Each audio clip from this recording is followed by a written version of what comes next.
Observem bem esse vídeo, porque dele nós vamos tirar algumas conclusões e que eu tenho certeza que você não vai gostar. Nessas quase 1000 horas de imagens, tem alguma cena, tem alguma imagem do cão, do Orelha, com adolescentes? Até onde eu sei, deles com o Orelha não. Até porque se tivesse também facilitaria pra gente. Há registro, a imagem registrada da agressão contra o cachorro? Não há imagem do momento exato da agressão, não. Há testemunhas? Do momento da agressão, não. Alguém viu? O momento exato da agressão nós não temos. Nós temos um feixe de indícios convergentes que levaram aí essa suspeita de envolvimento de adolescentes. E esse é o nosso desafio investigativo. Nós juntarmos ali as peças do quebra-cabeça para a gente conseguir esclarecer.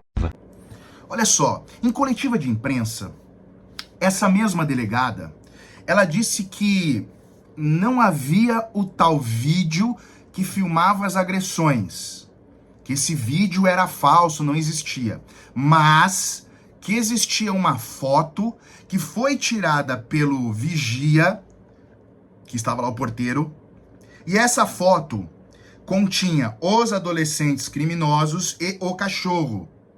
E isso aconteceu segundos antes das agressões, ou no momento ali das agressões. Essa foto foi a que circulou pelos grupos de WhatsApp, o que originou as ameaças contra o vigia que deletou a imagem. Mas parece que antes de deletar ele tinha feito uma cópia, que isso estava em posse da polícia.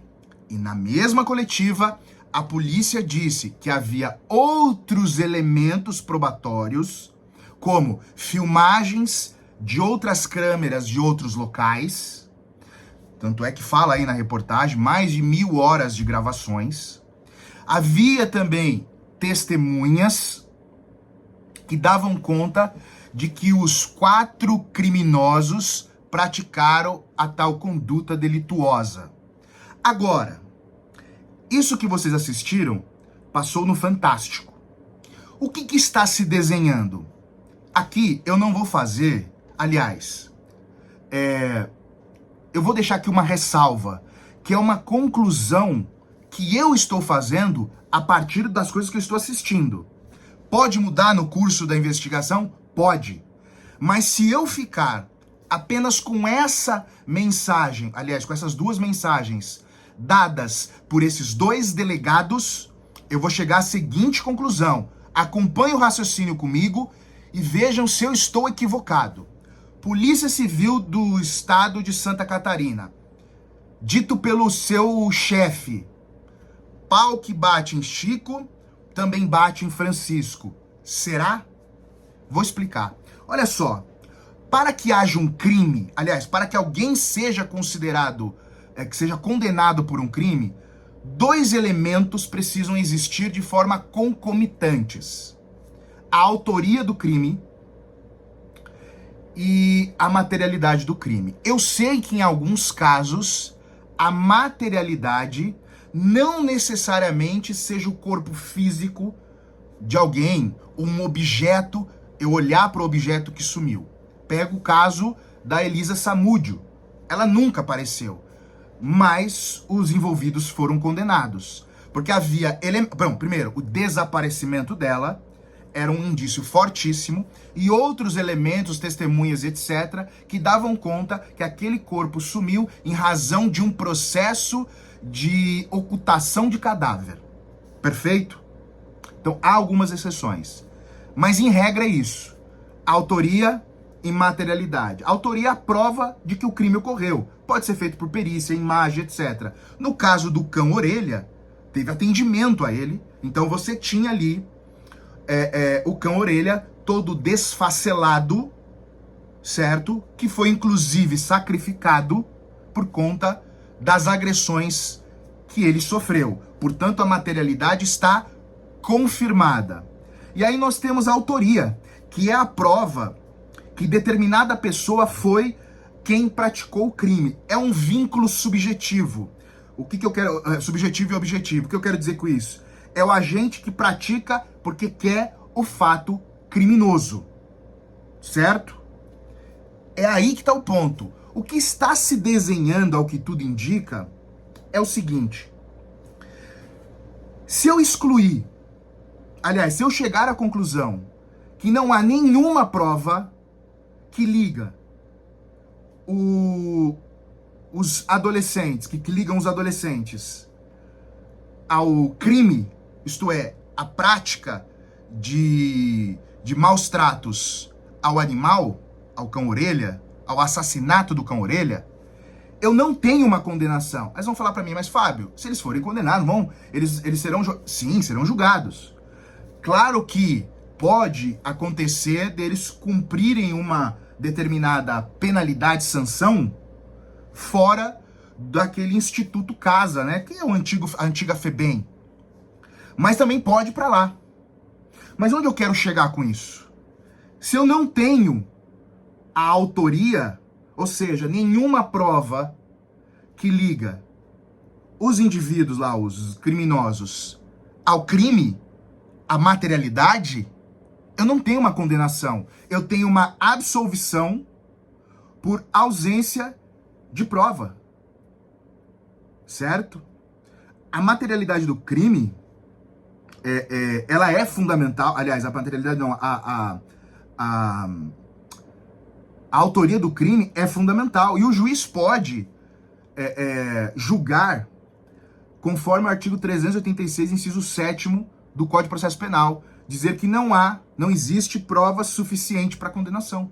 Ou seja, não há provas que liguem aqueles adolescentes criminosos ao crime. Bom, é o que está se desenhando. Esse processo, aliás, esse inquérito, ele pode acabar aqui. O que eu quero dizer? O delegado pode concluir, porque ele emite ao final do inquérito uma conclusão.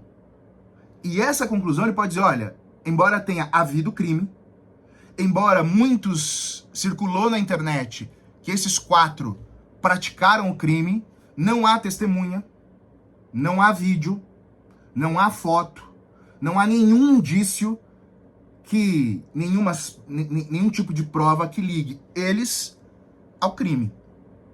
E aí, meu amigo, acabou. E se isso passar, se o delegado ainda assim falar, bom, o processo penal não trabalha com a ideia de uma confirmação absoluta. Ok. Se for para o Ministério Público, possivelmente ele não oferece denúncia. Vocês estão entendendo onde eu quero chegar? Está se desenhando uma estrutura de acobertamento desses criminosos pela via legal. Pela via legal.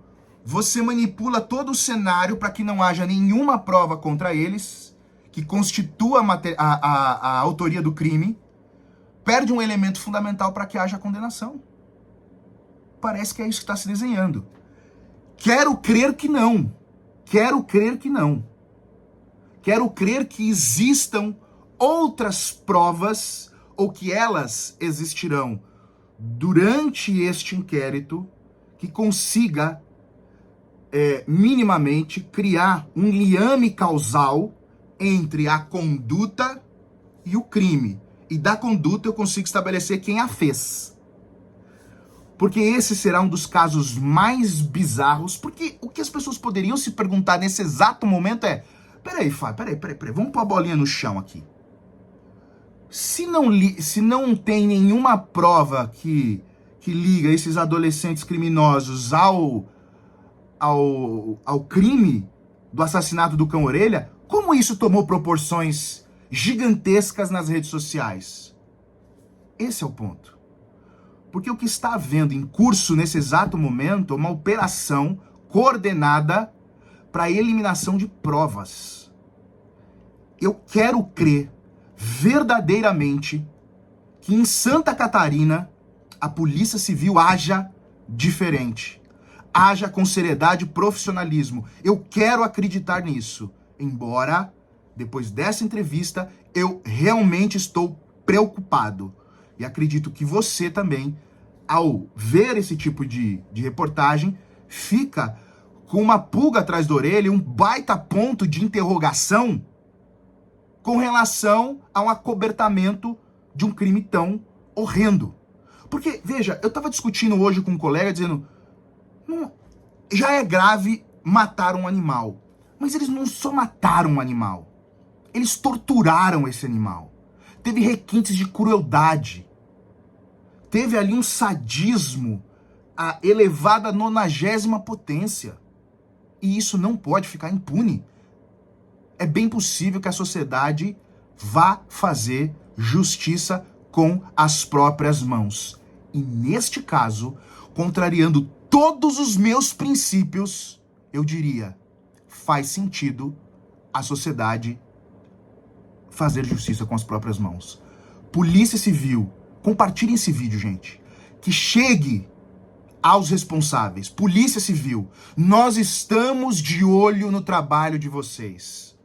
Nesse estado que preocupa e vive um colapso civilizatório. Muito obrigado.